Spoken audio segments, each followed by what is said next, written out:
C'est à travers le regard de Tony Estanguet que l'on découvre le bassin olympique de canoë-kayak, situé à 30 km au nord de Londres. Comme lors de chaque compétition, Tony pose un regard sur tous les mouvements d'eau. Il est en perpétuelle recherche d'informations. Le décompte a commencé, on est à 1 an des Jeux, on a la possibilité de découvrir ce bassin et surtout de le tester en compétition. Ce sera la seule compétition organisée sur le bassin des Jeux jusqu'aux Jeux. Donc c'est assez intéressant, tous les meilleurs sont là, dans de bonnes conditions pour tester. Donc l'objectif de la dizaine de jours, c'est vraiment de prendre un maximum d'informations et si possible d'accumuler un peu de confiance. Le temps est donc compté jusqu'aux Jeux Olympiques de Londres. Tony analyse les choix de ses adversaires afin d'affiner son propre parcours, un travail de précision. Je regarde leur trajectoire, je regarde les appuis aussi qu'ils mettent, voilà, est-ce qu'ils pagaient plutôt à droite, plutôt à gauche, est-ce que ça gîte, trouver une petite astuce pour gagner quelques dixièmes sur une porte, il faut décortiquer ce qu'il a fait et essayer d'être capable de le refaire sur la manche d'après, quoi. Après, justement, c'est au tour du double champion olympique de s'exprimer. Samedi, pagaie à la main, Tony obtient le meilleur temps des qualifications, un run qui permet au séiste français d'approfondir ses connaissances du bassin. Après l'effort, Tony rejoint Patrice, son frère, médaillé de bronze au JO d'Atlanta, afin d'analyser vidéo à l'appui sa descente. Ça c'était bien. Ah ouais, ça c'est bien, parce que ça peut quand même être chaud. Hein, quand ouais. même, j'avais pas trop le rouleau moi. Bon. Entre la 1 et la 2, j'avais pas le rouleau.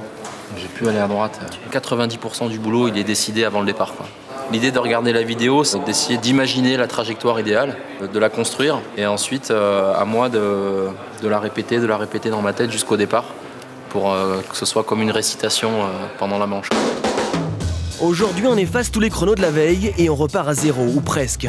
En demi-finale, Tony subit sa descente sans pour autant faire de faute. Il termine néanmoins 10e, loin de son grand rival Martican, vainqueur de cette étape et d'ores et déjà qualifié pour les prochains Jeux Olympiques. Pour Tony Estanguet, en revanche, la qualification est loin d'être acquise puisqu'un seul représentant français sera présent à Londres. Denis Gargochanu, son adversaire le plus dangereux, termine 3e lors de cette étape anglaise. Il y a beaucoup de gens qui croient qu'Estanguet il sera forcément au jeu parce qu'il a gagné les 2 derniers championnats du monde et le dernier championnat d'Europe. Mais ce n'est pas le cas. Il faudra d'abord que je gagne ma place en France. Et je peux vous dire que c'est compliqué parce que les autres athlètes français ils sont bons, ils sont dans le top 10 mondial aussi. J'essaie malgré tout d'anticiper les Jeux parce que quand on voit le bassin, la difficulté que ça représente, on se dit qu'on est obligé de commencer dès maintenant le travail.